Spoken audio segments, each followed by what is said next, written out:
ভক্তবৃন্দের চরণে আমার কোটি কোটি দণ্ডবৎ প্রণিপাত। শেষ হয়ে গেছে, মহারাজ যুধিষ্ঠির রাজা হয়েছেন।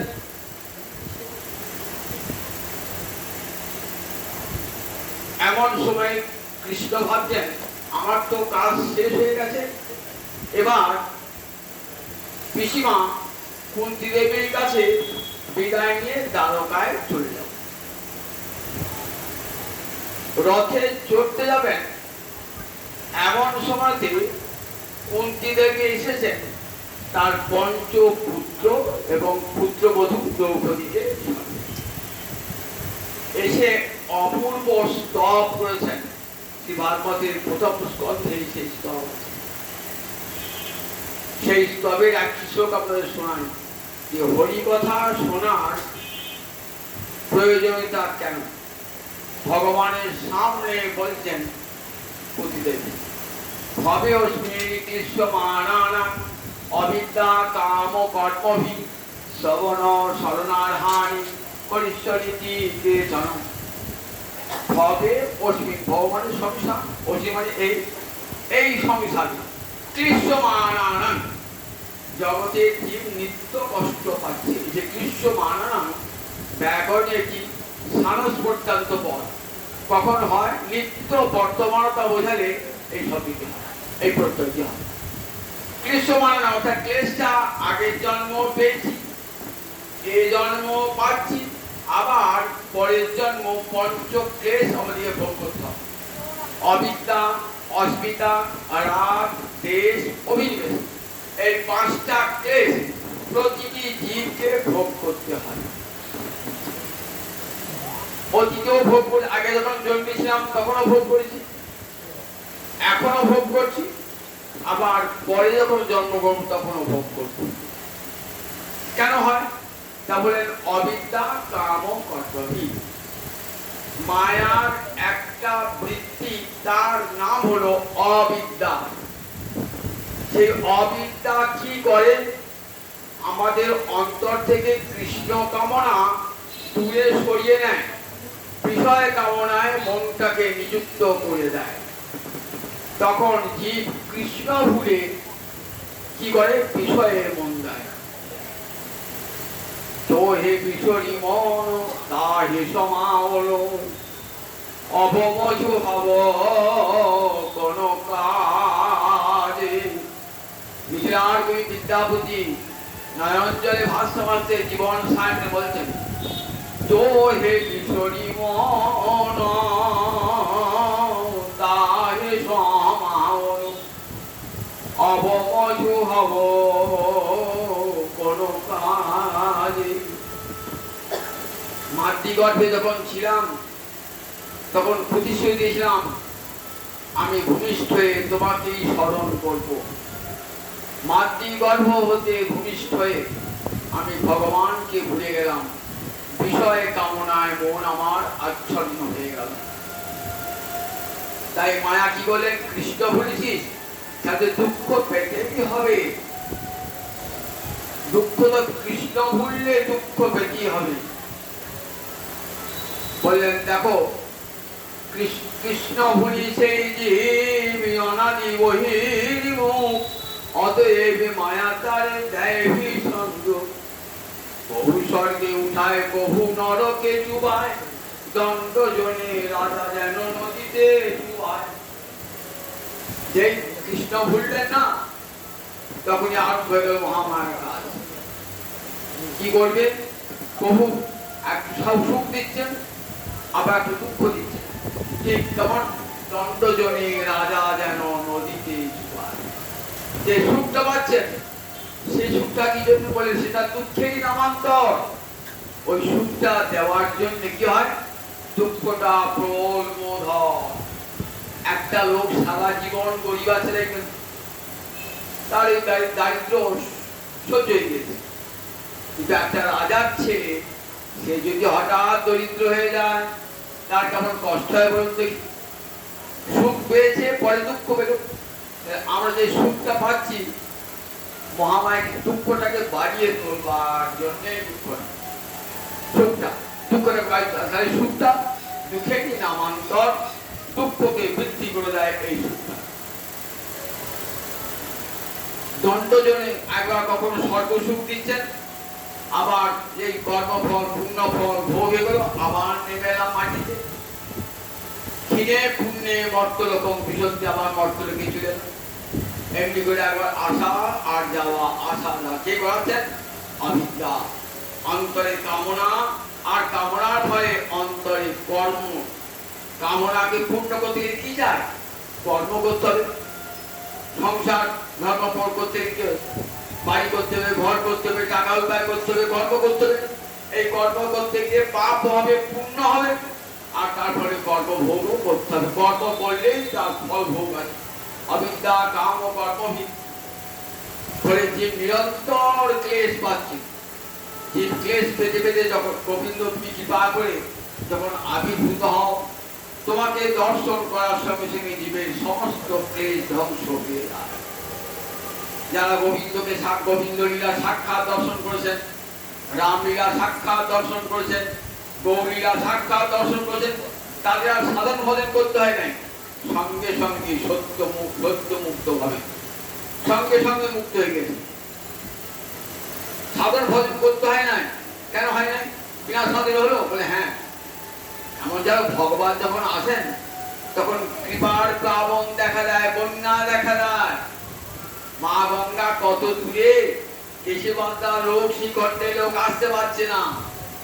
এমন বন্যা হলো যে একবারে গঙ্গার জল চলে গেল কেশবন্ধার নর্দমাতে, শৌচাগারে পৌঁছে গেল। ও মা গঙ্গা তুমি অতি পাবনি, তুমি কেন শৌচাগারে নর্দমায় এলে?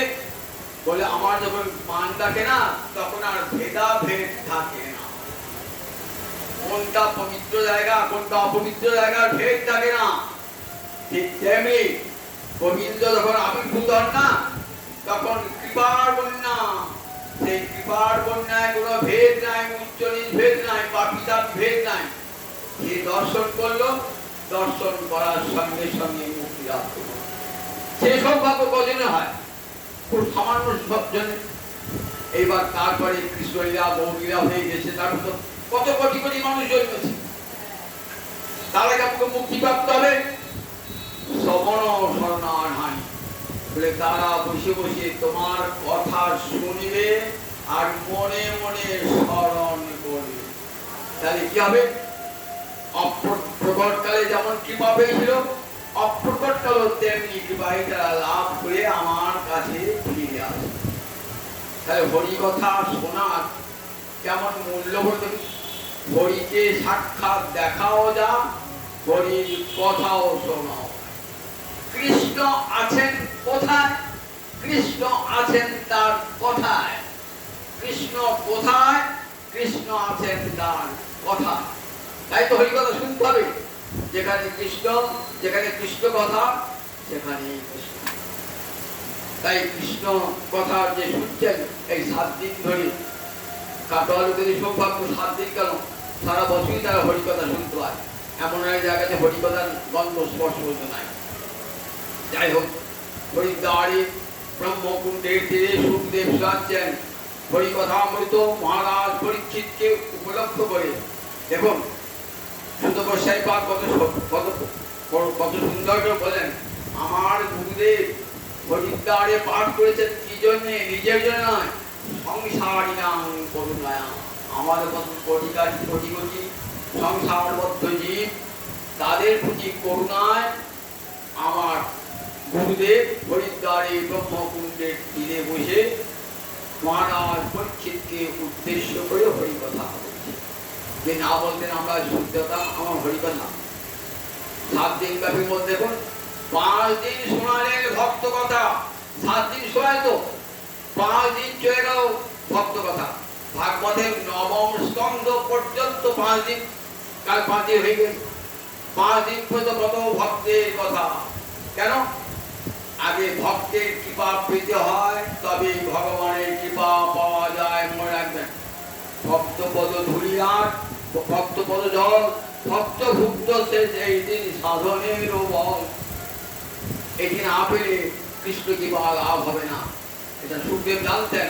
তাই কত ভক্তের কথা, সকাম নিষ্কাম, নির্গুণ ভক্ত, সগুণ ভক্ত, কত সাকার ভক্ত, নিরাকার ভক্ত, কত ভক্তের কথা শোনেন, শুনিয়ে যাচ্ছেন প্রাণদিন, অন্তরে আকুলতা বৃদ্ধি করে যাচ্ছে। কৃষ্ণ কথা শুনতে চেয়েছেন, কৃষ্ণ ভক্তের কথা শোনাচ্ছেন কেন? কবিরাজি ওষুধ খেয়ে এখানে কি করতে হবে বলতে, কবিরাজা বলতো দেখো অনুপানের সঙ্গে খাবে তবে কাজ হবে। অনুপান মানে আমার সাথে হয়েছে তো, কবিরা একটা পত্রিকা দিলেন, দিয়ে বলেন হেলেঞ্চা শাকের রসটা হলো এর অনুপান, এই যে মাখিয়ে খাবেন তবে কাজ, এই যে মাখিয়ে খাবেন তবে কাজ হবে, কাজ হবে। আপনার সুগার হয়েছে তো, কবিরাজ পত্রিকা তৈরি করে বলে শাকের রস থেকে অনুপাত তৈরি করে মিশিয়ে খাবে তবে কাজ। হরি কথা যদি শুনতে হয় না, আগে ভক্তের কথা মিশিয়ে তবে শুনতে হয়, তবে ফল হয়, নইলে হয় না। তাই কত ভক্তের কথা বলেছেন নবম স্কন্ধ পর্যন্ত, এইবার দশম স্কন্ধ পর্যন্ত, ষষ্ঠ দিন আজকে হরিকথা, গোবিন্দের লীলা। গোবিন্দের লীলা তিনটে লীলা, ব্রজলীলা, মথুরা লীলা, কৃষ্ণ লীলা। ব্রজে কতদিন ছিলেন? 10 বছর 8 মাস। রাসলীলা যখন হয়, ভগবানের বয়স তখন কত? 8, রাধারী বয়স 7, অন্যান্য গোপীদের 7-6 বুঝে রাখবেন। রাজলীলা হয়েছে শৈশব অবস্থায়, রাজলীলা শৈশব হলে কি হবে? কৈশোরের ধর্ম সব ফুটে উঠেছে গোপীদের মধ্যে, কৃষ্ণের মধ্যে।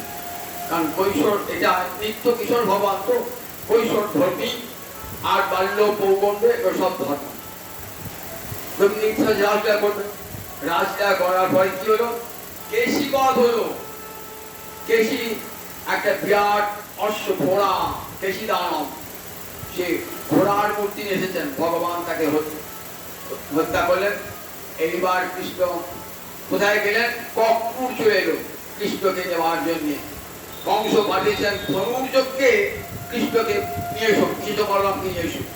অপুর রথ এলো, কৃষ্ণ বলরামকে নিয়ে গেল।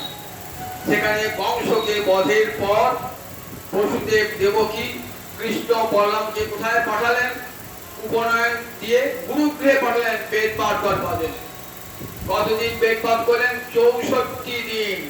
64 দিনে 64 কলা বিদ্যা। ভারতবর্ষে যত বিদ্যা আছে সমস্ত বিদ্যার সংখ্যা হলো 64। 64 দিনে কৃষ্ণ বলরাম 64 কলা শিখেছেন। ফিরে এলেন মথুরায়, মনে পড়ে গেল ব্রজের কথা। কাকে পাঠালেন? উদ্ধবকে পাঠালেন ব্রজে।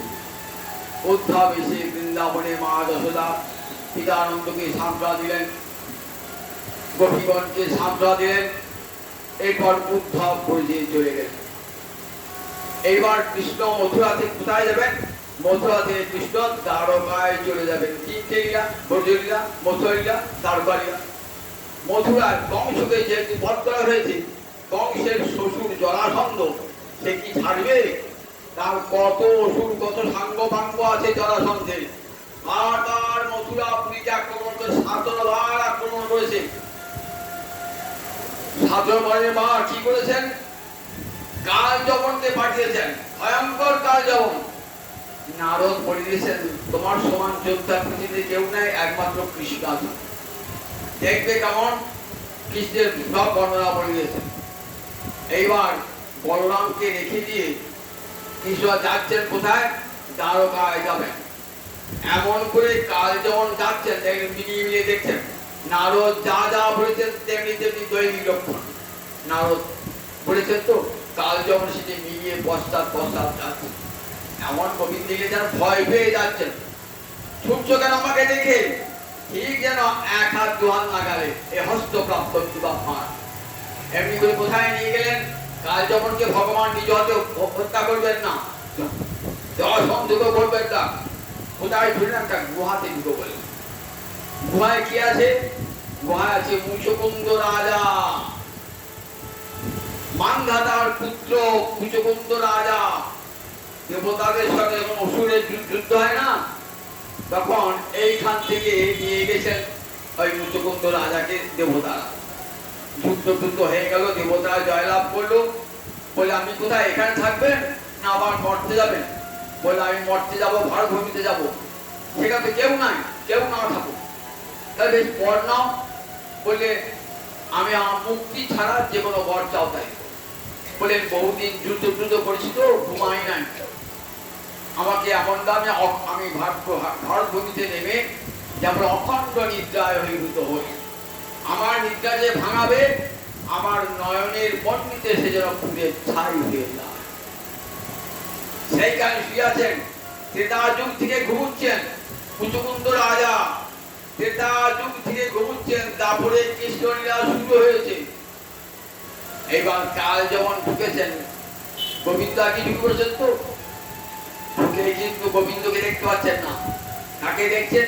দেখছেন একটা লোক শিখে আছে, যেই পদাঘাত করেছেন না, ঘুম ভেঙে গেছে, নয়নের অগ্নিতে একবারে কাল যেমন পুড়ে ছাই।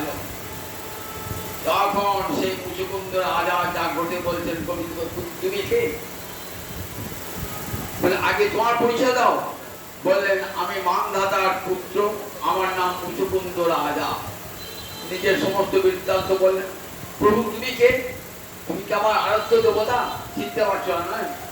দেখো কত জন্ম আমার তপস্যা করেছো আমাকে দর্শন করবার জন্য, আজ তোমার সেই শুভ দিন আমি তোমাকে দর্শন দিতে পেলাম।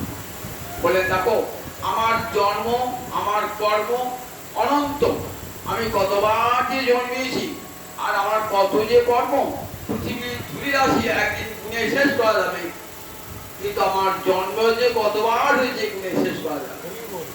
আমার লীলা অনন্ত, আমার গুণ অনন্ত, আমার সব অনন্ত। এই জন্যে আমি বসুদেবের পুত্র হয়ে জন্মেছি, কংসকে ধ্বংস করেছি, অন্যান্য অসুরকে ধ্বংস করেছি, আমি তোমাকে আমি কৃপা করবেন, কি চাও? বলে কিছুই চাই না, আমাকে এই আশীর্বাদ করো, আমি যেন জন্মে জন্মে তোমার চরণে সেবা করতে পারি।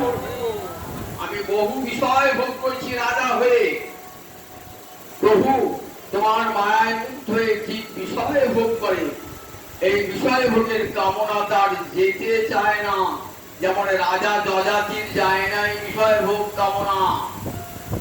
রাজা যজাতির কাহিনী শুনেছেন তো, দশম স্কন্ধে আছে। যজাতি, জগতের স্ত্রীর নাম ছিল কি? দেবযানী। আর শর্মিষ্ঠা হলো রাজকন্যা। শর্মিষ্ঠাকেও ভালোবাসতেন, রাজকন্যা দাসী হয়ে গিয়েছিল। তখন দেবযানী বাবাকে বলে দেয়, দেখো বাবা তোমার জামাই আমার চেয়ে বেশি ভালোবাসে ওই শর্মিষ্ঠাকে, তাই বুঝি আমি তোকে অভিশাপ, আমি তোমাকে অভিশাপ দিলাম, যৌবনী জলাগ্রস্ত। তখন দেবযানী বলছেন, পিতা এ কি করলে? আমার তো সুখের ঘর পুড়ে ছাই হয়ে গেল। ঠিক আছে, আমি তোমার যৌবন ফিরে পাবে যদি কেউ জরাটা তোমার নেয়। কাকে দিলেন জরা? কনিষ্ঠ পুত্র পুরুকে দিলেন সেই জরা। পুরুর যৌবন নিলেন, 1000 বছর যৌবন ভোগ করলেন। বলে বলছেন নজাতু কাম কামানাম উপভোগেন সম্মতি অভিশা কৃষ্ণ বর্তব্য ভুয় এবাভি বর্ততি। কামনার দ্বারা কখনো কামনার পরিসমাপ্তি ঘটে না। একটা জিনিস চাইছেন, এটা হলে আমার হবে, আমার একটা ঘর নাই, সরকারের ঘর বোধহয় ভালো হবে, বেশ ঘর এইটুকু ধরে ঘর বানানো হলো। এইবার কি মনে হবে? ঘরটা দোতলা হলে ভালো হয়। আমরা একটা গাড়ি হলো না, সাইকেল হলে ভালো হয়, সাইকেল হলো না, এবারটা 2 চাকা বড় গাড়ি হলে ভালো হয়, হলো। এবার 4 চাকা হলে ভালো হয়। দেখলে আস্তে আস্তে কামনা কেমন বেড়ে যায়। নজাতু কাম কামানাম উপভোগেন সম্মতি। এটার কথা রাজা যজাতি। শেষকালে রাজা যজাতি পুরুকে তার যৌবন ফিরিয়ে দিয়ে গোবিন্দের আরাধনায় মনকে যুক্ত করে। এখানে বলে আমি অন্য কিছু চাই না, আমাকে এই প্রার্থনা, এই আশীর্বাদ করো, আমি যেন জন্মে জন্মে তোমার চরণ সেবা করতে পারি।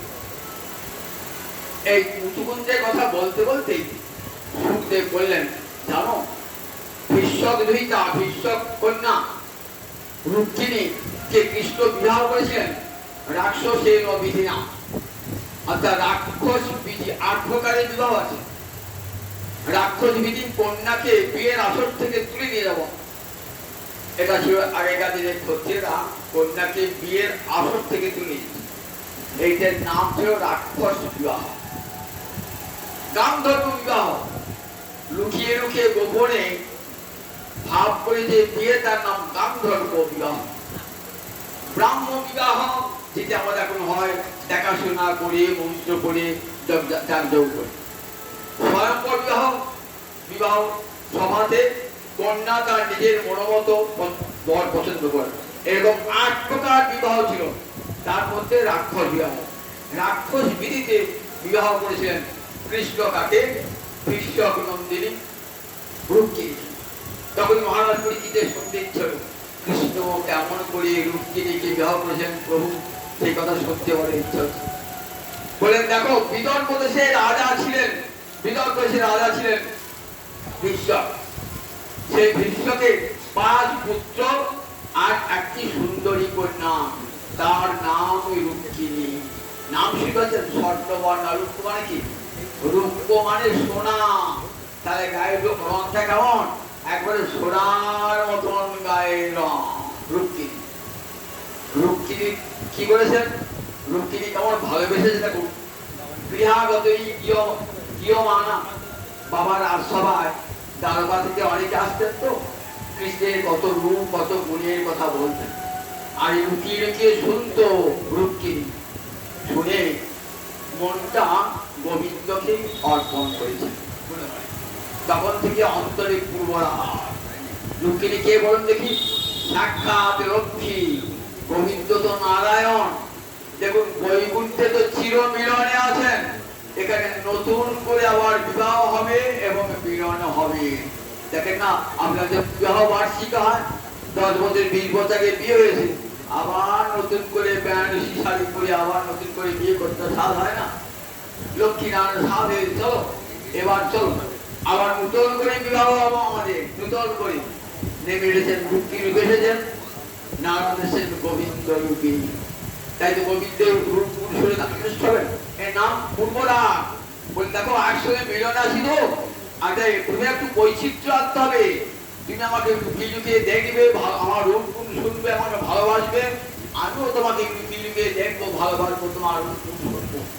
এই পূর্বরাগের ইচ্ছা। তাকে পূর্বরাগ বলেন রতির যা সঙ্গমা পূর্বং দর্শন শ্রবণাদি যা তয় উনিমিরতি প্রাজ্ঞই পূর্বরাগ সর্বোচ্চতে। রতির যা সঙ্গমা পূর্বং মিলনের পূর্বে নায়ক এবং নায়িকার যে মিলন, গোপন মিলন।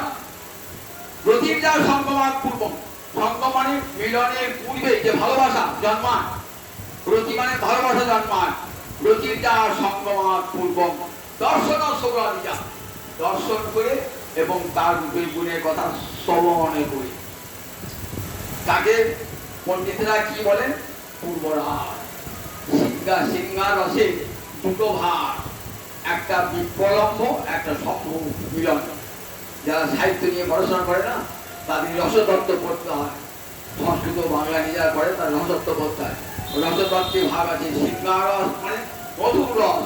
এই মধুর রস 2টি প্রান্তে, এক প্রান্তে আছে সম্ভব মানে মিলন, আর এক প্রান্তে আছে বিপ্লম্ব বিরহ। পূর্বরাগ এই বিরহের মধ্যেই পড়ে পূর্বরাগ। যেমন রাধানী, কৃষ্ণের নাম শুনে রাধানী পূর্বরাগ। কিসের নামটা শুনেছেন? কৃষ্ণের। কৃষ্ণকে দেখেন নাই? কৃষ্ণ হাতি না, ঘোড়া না, পাখি না, মানুষ, দেখতে সুরূপ না পুরুষ, কিছুই দেখেন না। নাম শুনে সখীকে বলছেন সখী কেবা সোনা শ্যামনা, সখী কেবা সোনা শ্যামনা, কানের ভিতর দিয়া মরমে বসিল, আকুল করিল মোর প্রাণ। আকুল করিল মোর প্রাণ। আর না জানি কতে মধু শ্যাম নামে আছে গো, না জানি কতে মধু শ্যাম নামে আছে গো। আর বদন ছাড়িতে নাই পারে,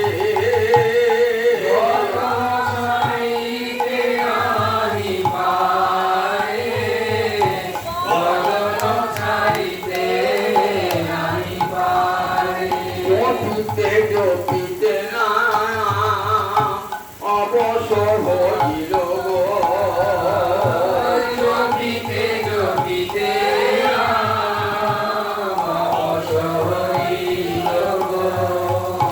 কেমনে পাইব সইতারে, কেমনে পাইব সইতারে, কেমনে পাইব। এটা হলো শুনে। আর দেখে রাধানী যমুনায় জলগান দেখেছেন, কৃষ্ণ দর্শন হয়েছে, এসে কেমন কি অবস্থা হয়েছে। যমুনা জানিয়া শ্যামের দেখিয়া, যমুনা জানিয়া শ্যামের দেখিয়া, ঘরে আইলা বিনোদিনী, ঘরে আইলা বিনোদিনী, ঘরে আইলা বিনোদিনী, ঘরে আইলা বিনোদিনী। আবার বিরলে বসিয়া কাঁদিয়া কাঁদিয়া, বিরলে বসিয়া কাঁদিয়া কাঁদিয়া, বিরলে বসিয়া কাঁদিয়া কাঁদিয়া, বিরলে বসিয়া কাঁদিয়া কাঁদিয়া,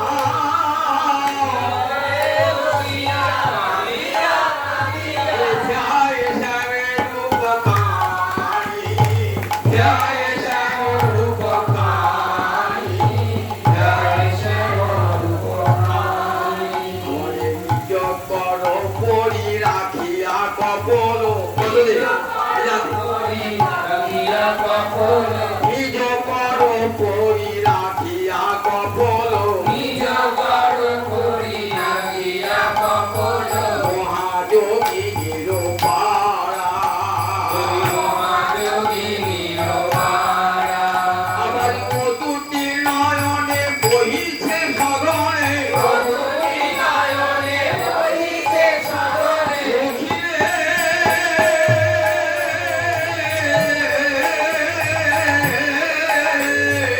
মধুটি নয়নে বহিছে সগনে, শ্রাবণ মেঘের ধারা, শ্রাবণ মেঘের ধারা, শ্রাবণ মেঘের ধারা। হেন কালে কথা আইলা ললিতা, হেন কালে কথা আইলা ললিতা, রাই দেখিবার তরে, রাই দেখিবার তরে। আবার সে দশা দেখিয়া ব্যথিত হইয়া, সে দশা দেখিয়া ব্যথিত হইয়া, তুলিয়া লইল কোলে, তুলিয়া লইল কোলে, তুলিয়া লইল কোলে। দেখো বলছি পূর্বরাগ কেমন না বিরহে, তাই চোখে জল লাগান, চোখে জল। কৃষ্ণ ভাবে কেমন, কৃষ্ণ পাওয়ার পথে কত বাধা। এই বাধাটি হবে কখন, পরকীয়া রসে কাল বলেছিলাম না, যে পরকীয়া রসে মিলা হবে। সকিয়া হলে তো মিলতে কোনো বাধা নাই, পথে মিলন না হলে সেটা চিন্তার বিষয় হয়ে যায়। আর পরকীয়াতে মিলন শাস্ত্র মানা করেছেন, গুরুজন মানা করেছেন, সমাজ মানা করেছেন।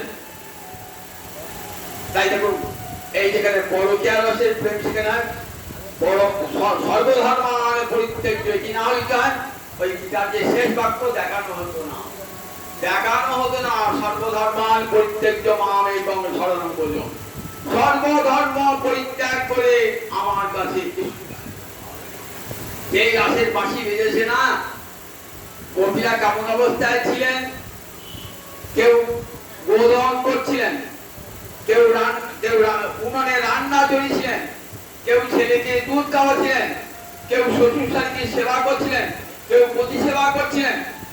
এই বাঁশি শুনলেন না, বাঁশি শুনে নিঃসম্মতিকং, যেই গান শুনে নিঃসম্মতি, যেই গান বাঁশির গান যে শুনেছেন না, তখন প্রবল বেগে ধাবমান সমস্ত গোপীগণ, রাসেতে সমস্ত গোপীগণ ছুটছে। নিঃসম্মতিকং তদনঙ্গ বর্ধনং ভজস্য কৃষ্ণ বিহিত মানসা আজ পূরণ্যনালক্ষিতোত্তমা সযত্র কান্ত জবলোরকি কুন্তলা। সুখদেব বলছি মহারাজ ওই দেখো ছুটছে, গোপীরা ছুটছে, এক কুণ্ডল কানে বলে বলে বাবা একটা কুণ্ডল সাহিত্য সময় পায় না, একটা কুণ্ডল চরণের আলতা কোথায় পড়েছে নয়নে, চরণে আর চোখের কাজল পায়ে, চরণে স্বর্ণের বালা গতিতে মুতার বালা রাই পর করে পড়িল কিঙ্কিনি পায়ে গলায় পড়ে নাই। চরণে স্বর্ণের বালা, স্বর্ণের বালা চরণে, হাতে না পড়ি, চরণে গলেতে গঠিততে মুক্তার বালা আর মুক্তার বালা করত। এই রাই সাজে বাঁশি বাজে পড়ে গেল ভুল, কি করবে কি না হইল সব হইল ভুল, সব ভুল। এই বাঁশি পেয়েছে ছুটছেন রাসের দিনের পর দেখে ছুটছেন। ওই দেখো গোপীরা আজ পাগল পড়া, কেমন করে ছুটছে দেখো গোপীরা আজকে, কেমন অন্তরের বেগ দেখেছে তো, পরিচয় রসে কেমন বেগ, সমাজ ধর্ম সব কিছুকে লঙ্ঘন করে ছুটছেন। এটি পরিবার রসন, সখিয়া রসন তা নয়, সখিয়া রসেতে আমরা দেখি ভীষ্ম মন্দিরে মনে মনে গোবিন্দ দিয়ে বরণ করেছেন, কিন্তু তার পথে বাধা আছে। কি বাধা? ভাই রুক্মিণী চায় না কৃষ্ণের সঙ্গে রুক্মিণী বিবাহ, সে চায় শিশুপালের সঙ্গে বিবাহ। তাই কি করলেন, রুক্মিণী ভাবছেন আমার ভাই তো বড় বাধা, আর বাবাও তো দাদার কথাই শুনলে, আমার তো আর কৃষ্ণের কাছে যাওয়া হবে না। তাই গোপন একটা পত্র লিখছে।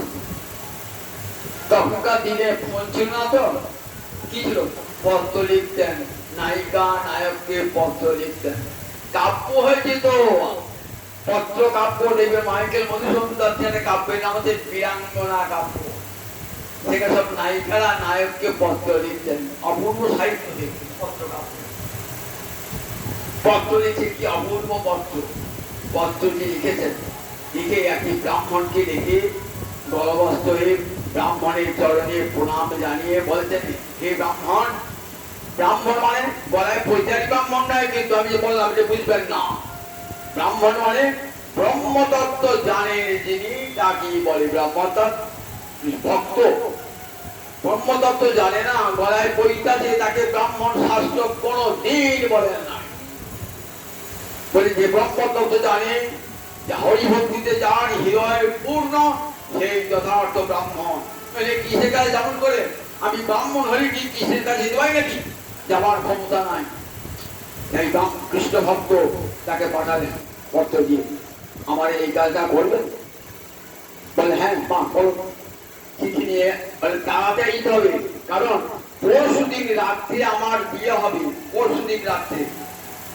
যেতে আগে কোথায় দ্বারকা আর কোথায় বিদর্ভ, অনেকটা রাস্তা, আমি আজকেই চলে যান।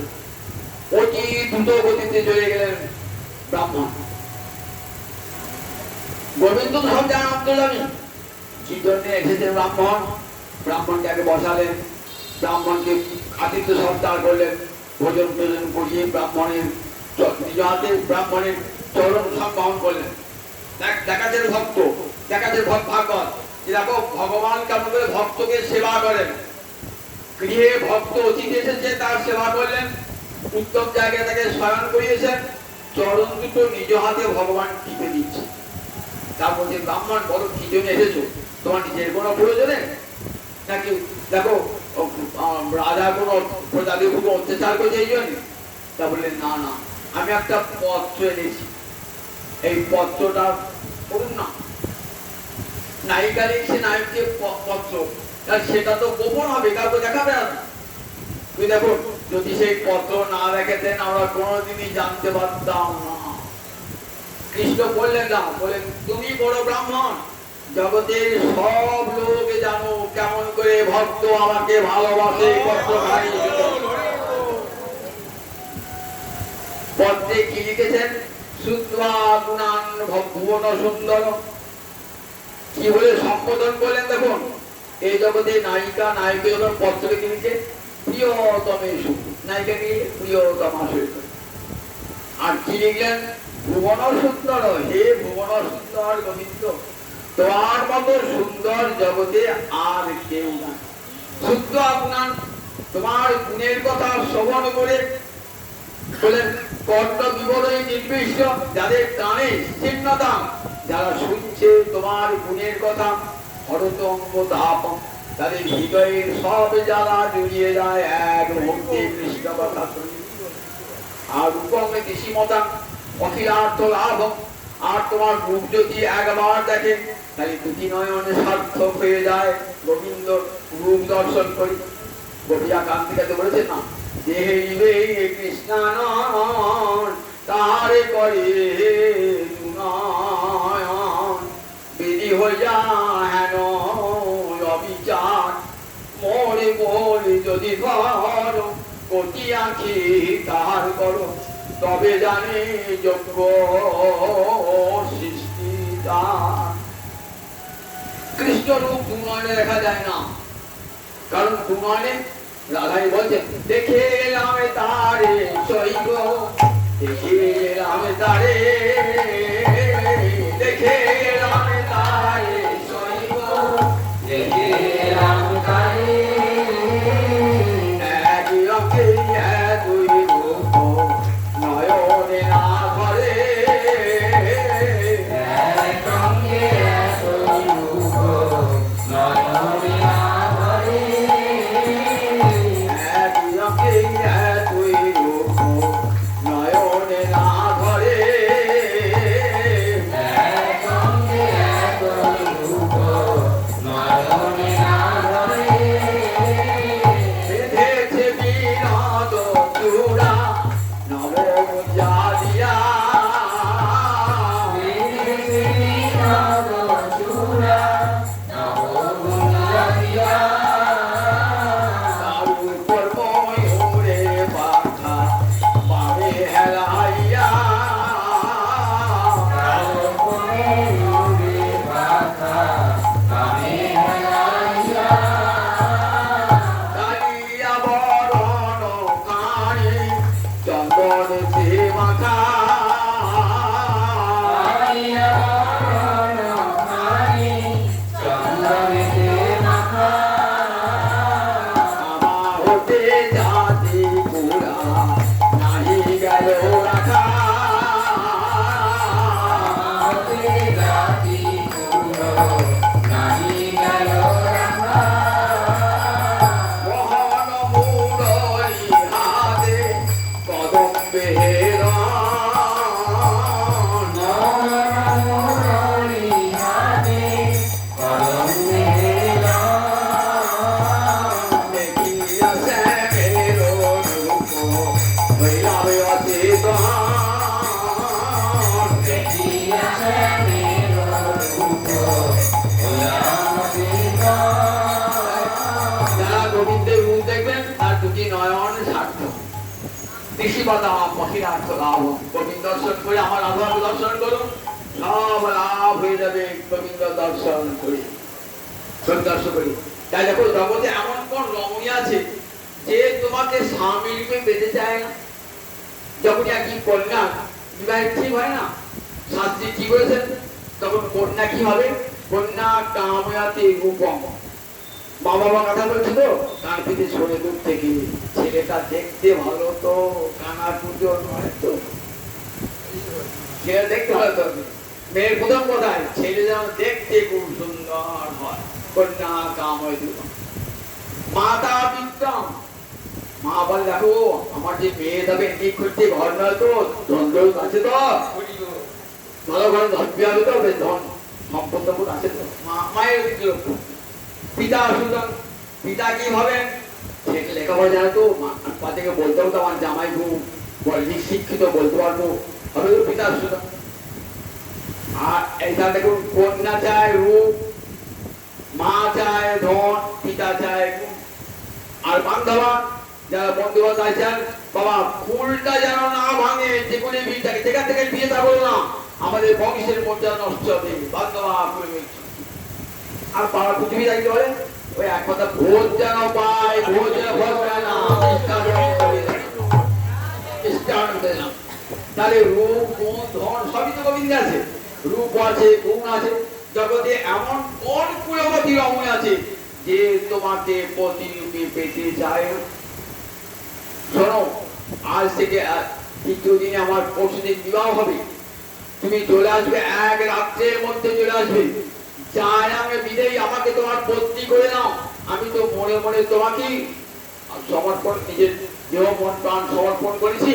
আমাকে যেন শিশুপাল গ্রহণ করতে না পারে, সিংহের ভাগ যেন শিয়ালে না নেয়, সিংহের ভাগ যেন শিয়ালে না নেয়। তুমি আমাকে উদ্ধার করবে। যদি কৃষ্ণ বলেন তুমি থাকবে আর অন্তর্মলে বিরাট ভাই তোমার বাবার কোন পক্ষে, আমি তোমাকে কেমন করে আনবো? ভিতরে থাকবে, ভিতরে ঢুকতে গেলে তো বাধা পাবো, সেখানে আত্মীয়-স্বজন বাধা দেবে, সেগুলোকে হত্যা করতে হবে, তারপরে তোমাকে আনবো। অন্তপুর অন্তর্জনী অনিহিত প্রবল আমি উপায়, আমি তোমাকে উপায় বলে দিচ্ছি। তুমি বলো কত উপায় কি করে বিয়ে করবো তোমাকে? তুমি থাকবে ঘরে ভিতরে, তো আমার সাজিয়ে বুঝি তোমায় রেখে দেবে, আমি আমাকে ঢুকতে দেবে? বলে আমাকে উপায় বলে দিচ্ছি। কি উপায়? তোমাকে ঘরে ঢুকতে হবে না। বিয়ের আগের দিন আমাদের বংশের একটা নিয়ম আছে। কি নিয়ম আছে বংশের? আমাদের বংশের দেবী গিরিজা দুর্গা, সেই দুর্গা মন্দিরে গিয়ে দুর্গা দেবীকে নমস্কার জানাতে। ওই সময় কি করবে? ওই সময় তুমি লোকের ভিড়, ওই সময় তুমি কি করবে? ওই সময় রথ নিয়ে হাজির থাকবে। আমি দেখবো তুমি এসেছে কিনা, সঙ্গে সঙ্গে আমার চোখের ইশারায় তুমি আমাকে তুলে নিয়ে চলে যাবে। আর যদি না আসো তাহলে কি করবো?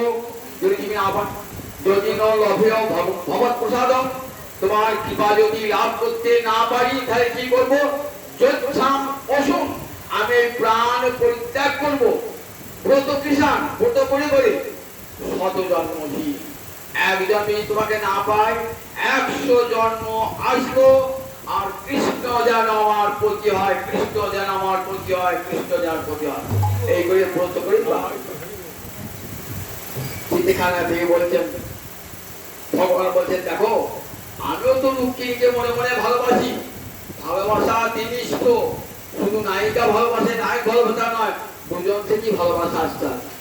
এবার দেখো আমিও দেখো রাত্রে আমার নিদ্রা হচ্ছে না, দিবারাত্র তারই কথায় চিন্তা করছি, কেমন করে আপদ পরাণ আনেছে আমার পরায়ণা রুক্মিণীকে আমি কেমন করে আমার কাছে নিয়ে আসি। আমারও তো নিন্দা চিন্তা হচ্ছে। বলি কি বলেন? কৃষ্ণ ব্যস্ত বলেন, বলেন চলো দাদুকে বলেন দাদু রথ তৈরি করো। রথ তৈরি হয়ে গেল, এক রাত্রে চলো দ্রুত গতিতে রথ চালাও তাড়াতাড়ি। আজ তিন পর পার হয়ে, তিন পর রাত্রি পার হয়েই কালকে বিয়ে। কৃষ্ণ এসেছেন, পিতা ভাবছেন কৃষ্ণ বলে এসেছেন আমার মেয়ে বিয়ে দেখো জেনে এসেছেন। আর আসল জামাই তো এসেছে শিশুবা, সে তো লোকজন নিয়ে এসেছে, তাকে সব বন্টন করে নিয়েছেন। কৃষ্ণ এসেছেন শুনে দ্বারকা নগরী সব রমণীগণ একবার কৃষ্ণকে দেখুন, সব দাঁড়িয়েছেন আসতে পারে। তখন কি সুন্দর বুঝি, আমাদের রুক্মিণীর সঙ্গে একমাত্র যোগ্য পাত্র, রুক্মিণীর সঙ্গে বিয়ে ঠিক হয়। দেখো আমাদের যত পুণ্য আছে সব দিয়ে দেবো, কৃষ্ণ যেন রুক্মিণীর পানি গ্রহণ করেন। কৃষ্ণকে অপেক্ষা বলেছেন। এইবার ব্রাহ্মণ পত্নীগণের সঙ্গে যাচ্ছেন রুক্মিণী, আর কত সৈনিক ফিরে গেছে, যদি গ্রহণ করতে না পারে রাজা কি করছেন, কত সৈনিক উপাসে রাজকন্যা চলেছেন, তো রাজকন্যা চলেছেন, এগিয়ে কি করছেন ব্রাহ্মণ পদে আগমন করেন, আগমন করে মন্ত্র পড়ালেন আর প্রার্থনা করেন। কি বলে প্রার্থনা করলেন দেখুন, ব্রাহ্মণ পদীরা অন্য মন্ত্র পড়াচ্ছেন, আর রুক্মিণী কি বলছেন, ভগবান কৃষ্ণ মেয়ে পতি, আমার কৃষ্ণ যেন আমার পতি হয়, হে গণেশ জননী দুর্গা, কৃষ্ণ যেন আমার পতি হয়, তার অনুমোদন দান, কি অনুমোদন দান মনে মনে বলছেন। ব্রাহ্মণপতিরা অন্য মন্ত্র পাচ্ছেন, কিন্তু ভগবান কৃষ্ণের পতি ভগবান ভগবান শ্রীকৃষ্ণই আমার পতি হয়। অনুমোদিত অনুমোদন কর প্রণাম করে আসছেন, তো যেমন আসছেন সূর্যের ধ্যানে দেখছেন অপূর্ব রূপ, অপূর্ব রূপ, কেমন রূপ, বীরমহিনী দেব আসছেন, সমস্ত রাজপথ আলোকিত করে আসছেন। মনে মনে ভাবনা, কি ভাবনা, গোবিন্দ চরণ ধ্যান করতে করতে মায়ের পূজা করেছেন। গোবিন্দ চরণ আম পূজা মনুক ধ্যায়তি, গোবিন্দ চরণ ধ্যান করতে করতে কি করেছেন, বা দুর্গা উপাসনা করেছেন। এইবার যখন ফিরে আসছেন না, এত রূপ, হরে অর্পয়তি সসভা, হরে হরিকে যেন গোবিন্দকে যেন অর্পণ করছেন, আমার তো কিছুই দেবার নাই, আমার এই রূপ তোমার চরণে অর্পণ করে দিলাম, আমার এই রূপ তোমার চরণে অর্পণ করিলাম। আসছেন তো, লুকিয়ে হাতে এসেছে কৃষ্ণ, লুকিয়ে ফেলে দেখতে পাচ্ছেন না তো, তখন ছল করে কি করলেন, বাম ও করজয়ী, অর্থাৎ বাম হস্তের আঙ্গুলি কি করেন, অলকান উৎসিজ্য, অলকানের কুটির কুন্তল চোখের মধ্যে পড়েছিল, সরিয়ে দিয়ে এই দেখিয়েছেন তদ্দৃশী অচ্যুতম, আমি সঙ্গে সঙ্গে ধ্যানের ধন গোবিন্দকে দর্শন, এই দর্শন চোখের ইশারায় একই আমাকে রথে চলাও, সঙ্গে সঙ্গে কৃষ্ণকে, কৃষ্ণ রুক্মিণীকে রথে চড়িয়ে একবারে পশ্চাতে শিশুপাল জরাসন্ধ ছুটছে পশ্চাৎ, এই কি হলো, এতগুলো লোকের মাঝ থেকে কৃষ্ণ নিয়ে পালালো, ছুটতে ছুটতে গেছেন, রুক্মি খুঁজে কাটছেন, আমি যতক্ষণ পর্যন্ত ভগিনীকে ফিরিয়ে আনছেন আবার ততদিন নগরে পুরুষ করবো না। ভয়ঙ্কর যুদ্ধ হলো রুক্মির সঙ্গে কৃষ্ণের, সেই যুদ্ধে রুক্মি পরাজিত, রুক্মিকে রথের চাকায় বেঁধেছিলেন ভগবান, রথের চাকায় বেঁধেছেন। আর তখন রুক্মি বলছে আমার ভাইকে বেরো না, আমার ভাইকে বেরো না, পারলেন না, কি বললেন, তার মস্তক মুন্ডন করে দিলেন, সারা সারা মস্তক মুন্ডন করে হাস্যকর করে দিলেন। বলরাম এসে বললেন, দেখো এখন আমাদের রুক্মি আমাদের আত্মীয় হয়ে গেছে, কখনো আত্মীয়কে কখনো এমন করে বন্ধন করা উচিত না, নিজ হাতে খুলে দিলেন, বলেন আমার সঙ্গে সঙ্গে রুক্মিণীকে সাধনা দান করতে, জানো ক্ষত্রিয়দের ধর্মীয় একটা ভাই ভাইকে হত্যা করে, জানো তো, সুতরাং তুমি দুঃখ করো না। রুক্মিণীকে তখন রুক্মি চলে গেলেন কোথায়, ভোজ কর্তা বলে গেলেন, চলে এলেন কোথায়, কৃষ্ণ এলেন দ্বারকা নগরে চলে এলেন, মহামহোৎসবে রুক্মিণীর সঙ্গে রুক্মিণী কৃষ্ণের মিলন হলো।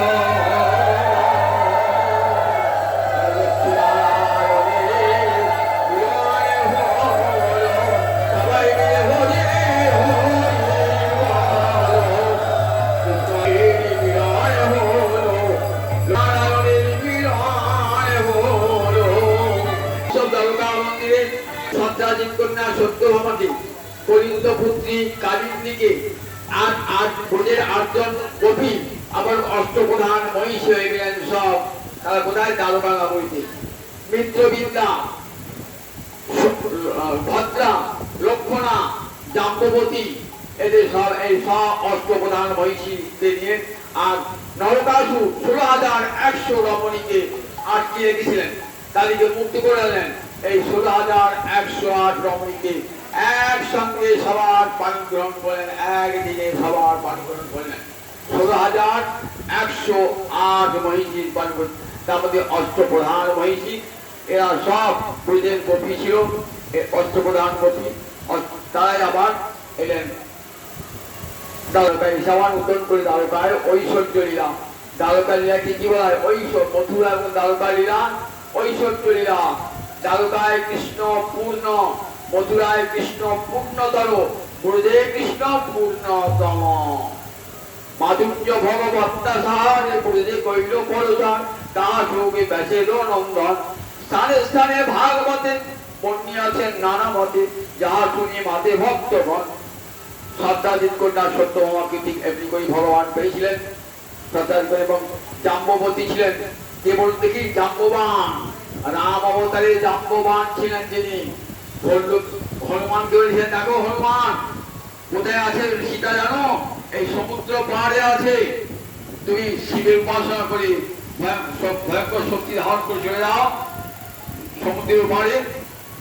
সেখানে গিয়ে সীতার সন্ধান নিয়েছিলেন, কে দিয়েছিলেন, এই ঋক্ষরাজ জাম্ববান। সে অপেক্ষা করে, নিজ কন্যাকে নিয়ে অপেক্ষা করে আছে কবে কৃষ্ণ আসবেন, তার হাতে কবে রামচন্দ্র আসবেন, তার হাতে আমার কন্যাকে দেবো। সত্যাজিতের হাতে ছিল সমন্তক মণি, সেই সমন্তক মণি হারিয়ে যায়। প্রসেনজিৎ তার ভাই সমন্তমণি পড়ে যায়, সিংহ হত্যা করে। পরে সিংহ কোথায়, সিংহকে হত্যা করে ওই ঋক্ষরাজ জাম্ববান নিয়ে যায় ওই সমন্তমণিকে।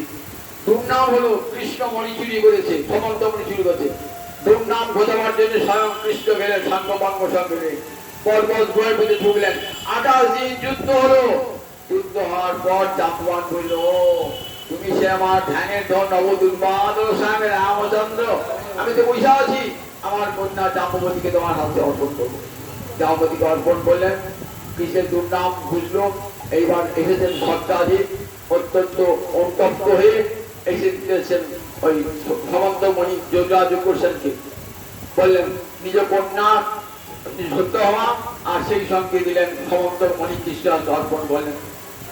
কৃষ্ণমণি দিলেন না, বলেন সেই মণি যে প্রতিদিন 2 মণ সোনা প্রসব করত, ওই সমন্তমণি প্রতিদিন 2 মণ সোনা, আর যেখানে থাকতো সেখানে দুর্ভিক্ষ অভাব অনর্পণ থাকতো। বলে মণি নিজে ফিরিয়ে নিয়ে দাও, ফিরিয়ে নিয়ে দাও, ওর থেকে যে সোনা প্রসব হবে সেটা যোগীরাজ উগ্রসেনকে দান করবে। এমনি করে সত্যভামার সঙ্গে মিলন, আবার 16,108 সঙ্গে মিলন হল। আবার আগামী দিন শোনাবো ভাগবতীর 11 দ্বাদশ স্কন্ধে সেখানে নবদ্বীপ সংবাদ করি লক্ষণ হরিনামের মহিমা হরি।